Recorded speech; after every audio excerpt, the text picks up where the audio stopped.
본론 3부, 시니어를 위한 실천법. 자, 이제 원칙은 충분히 이야기했습니다. 그런데 원칙만 알아서는 소용없습니다. 실제로 우리 삶에서 어떻게 적용할 수 있는지, 오늘부터 당장 할 수 있는 방법들을 구체적으로 알려드리겠습니다. 실천법 1. 아침에 눈 뜨면 오늘 할 일 3가지만 정하기. 아침에 눈을 뜨면 침대에서 일어나기 전 잠깐 생각해 보십시오. 오늘 하루 내가 할 일 3가지는 뭘까? 거창한 일이 아니어도 됩니다. 첫째, 산책 30분 하기. 둘째, 친구에게 전화 한 통 하기. 셋째, 저녁에 좋아하는 차 마시며 음악 듣기. 이 정도면 충분합니다. 3가지만 정하는 이유는 너무 많으면 부담이 되기 때문입니다. 3가지 정도면 부담 없이 해낼 수 있고, 저녁에 잠들 때 오늘 하루 잘 보냈다는 만족감을 느낄 수 있습니다. 그리고 중요한 것은 그 3가지를 적는 겁니다. 머릿속으로만 생각하지 말고 종이에 적으십시오. 작은 수첩이나 달력에 간단하게 메모하는 것만으로도 하루가 달라집니다. 실천법 2. 걱정 일기 쓰기. 밤에 잠들기 전 하루를 돌아보며 오늘 했던 걱정들을 적어봅니다. 오늘 나는 무엇을 걱정했는가? 예를 들면 이렇습니다. 아침에 병원 예약을 깜빡할까봐 걱정했다. 자녀가 전화를 안 해서 걱정했다. 통장 잔고를 보고 불안했다. 이렇게 적고 나면 걱정이 생각보다 많지 않다는 걸 알게 됩니다. 그리고 일주일, 한 달 뒤에 그 일기를 다시 펼쳐봅니다. 그러면 신기한 일이 벌어집니다. 걱정했던 일들 중 실제로 일어난 일이 거의 없습니다. 아, 쓸데없는 걱정을 했구나. 이걸 깨닫게 됩니다. 이 경험이 쌓이면 다음에 걱정이 생길 때 이것도 그냥 지나갈 거야 라고 스스로 진정시킬 수 있습니다. 실천법 3. 감사 목록 만들기. 걱정만 적지 마시고 감사한 일도 적어 보십시오. 매일 저녁 오늘 하루 감사한 일 3가지를 적습니다. 오늘 날씨가 좋아서 산책하기 좋았다. 점심에 먹은 된장찌개가 맛있었다. 손주가 영상통화로 얼굴을 보여줬다. 이런 작은 것들도 다 감사한 일입니다. 처음에는 어색할 수 있습니다. 감사할 게 뭐가 있어? 하고 생각할 수 있습니다.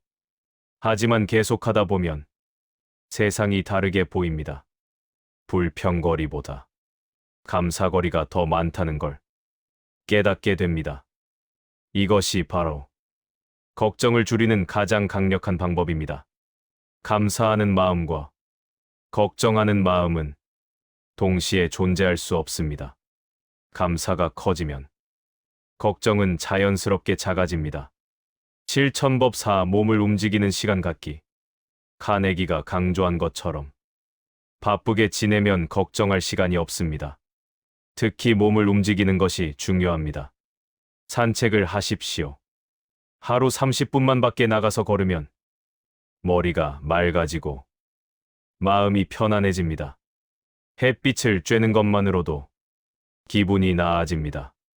집안에서는 간단한 체조를 하십시오. 팔 돌리기, 다리 펴기, 스트레칭 몇 가지만 해도 몸이 가벼워집니다. 텃밭이나 화분을 가꾸는 것도 좋습니다. 흙을 만지고 식물을 돌보는 일은 생각보다 큰 위로가 됩니다. 무언가 자라는 것을 보는 것, 그것만으로도 희망이 생깁니다. 실천법 5. 사람과 이야기 나누기. 혼자 있으면 생각이 자꾸 안 좋은 쪽으로 갑니다. 그럴 때는 사람을 만나십시오. 친구에게 전화를 거십시오. 요즘 어떻게 지내? 한마디만 해도 대화가 시작됩니다. 직접 만나서 차 한잔 나눌 수 있으면 더 좋습니다. 가족들과도 자주 연락하십시오. 자녀들이 바쁘다는 걸 압니다. 하지만 짧은 메시지 하나, 사진 한 장 보내는 것은 큰 부담이 아닙니다. 오늘 날씨 좋네. 잘 지내니? 이런 간단한 말 한마디가 서로에게 큰 힘이 됩니다. 동네 경로당이나 복지관도 활용하십시오. 처음 가기가 어색할 수 있지만 한두 번 가다 보면 아는 사람이 생기고 자연스럽게 어울리게 됩니다. 사람과의 연결. 그것이 외로움을 이기고 걱정을 줄이는 힘입니다. 실천법 6. 루틴 만들기. 매일 똑같은 시간에 똑같은 일을 하는 것. 이것이 생각보다 중요합니다. 아침 7시에 일어나기, 8시에 아침 식사하기, 9시에 산책하기. 이렇게 규칙적인 생활을 하면 마음이 안정됩니다.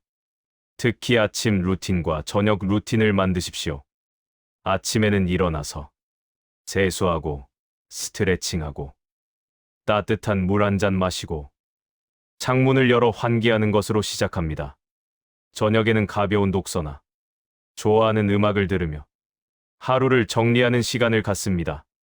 잠들기 전에는 감사 일기를 쓰고 내일 할 일 3가지를 생각하며 편안하게 눈을 감습니다. 이런 루틴이 생기면 하루가 흔들리지 않습니다. 불안할 때도 내 루틴을 하면 되라고 생각하면 마음이 진정됩니다. 실천법 7. 작은 도전하기. 마지막으로 작은 도전을 해보십시오. 이 나이에 무슨 도전이야 라고 생각할 수 있습니다. 하지만 도전이라는 것이 꼭 거창한 것은 아닙니다.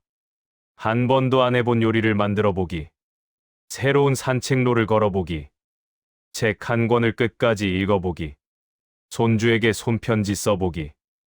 이런 작은 것들도 다 도전입니다.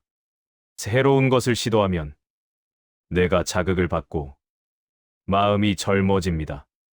그리고 무언가를 해냈을 때 성취감은 우리를 단단하게 만듭니다. 나는 아직 할 수 있어. 이 감각을 유지하는 것. 그것이 걱정을 이기는 힘입니다. 여기까지 긴 이야기를 함께 해주셔서 고맙습니다. 오늘 나눈 이야기들 기억에 남으시나요? 오늘 하루만 살기, 최악을 받아들이기, 과거를 내려놓기, 남의 시선에서 자유로워지기, 지금 할 수 있는 일에 집중하기, 그리고 실제로 실천할 수 있는 작은 방법들도 함께 나눴습니다.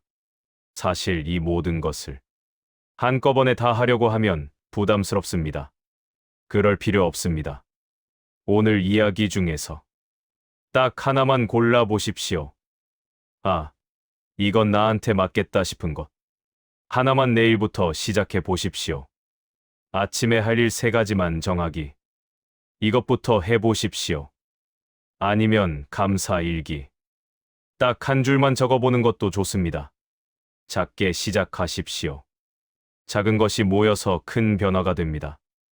여러분께 하고 싶은 말이 있습니다. 여러분은 지금까지 정말 잘 살아오셨습니다. 어려운 시절을 견뎌내고 가족을 돌보고 책임을 다하며 살아왔습니다. 그것만으로도 충분히 훌륭합니다. 이제는 조금 쉬어가도 됩니다. 완벽하지 않아도 괜찮습니다. 걱정을 다 없앨 수는 없습니다. 하지만 걱정에 지배당하지 않을 수는 있습니다. 걱정과 함께 살되 걱정이 내 인생의 주인이 되지 않도록 하는 것입니다. 이 나이에도, 아니, 이 나이이기에 인생은 충분히 좋아질 수 있습니다. 젊었을 때는 몰랐던 것들을 이제는 압니다. 무엇이 중요하고 무엇이 중요하지 않은지, 무엇이 진짜이고 무엇이 가짜인지 그 지혜로 살아가면 됩니다. 오늘 하루, 이 순간, 지금 여기에 집중하며 사십시오. 어제는 이미 지나갔고 내일은 아직 오지 않았습니다. 우리에게 있는 것은 오직 오늘뿐입니다. 이 오늘을 걱정으로 채우지 마십시오. 작은 기쁨으로, 감사로, 평화로 채우십시오. 그렇게 하루하루를 살다 보면 어느새 한 달이 지나고 1년이 지나고 돌아보면 참 괜찮은 시간이었다고 말할 수 있는 날이 올 것입니다. 여러분의 남은 인생이 편안하고 단단하고 따뜻하기를 진심으로 바랍니다. 오늘도 이렇게 함께 해주셔서 고맙습니다. 다음에 또 좋은 이야기로 찾아뵙겠습니다. 건강하십시오. 편안한 하루 보내십시오.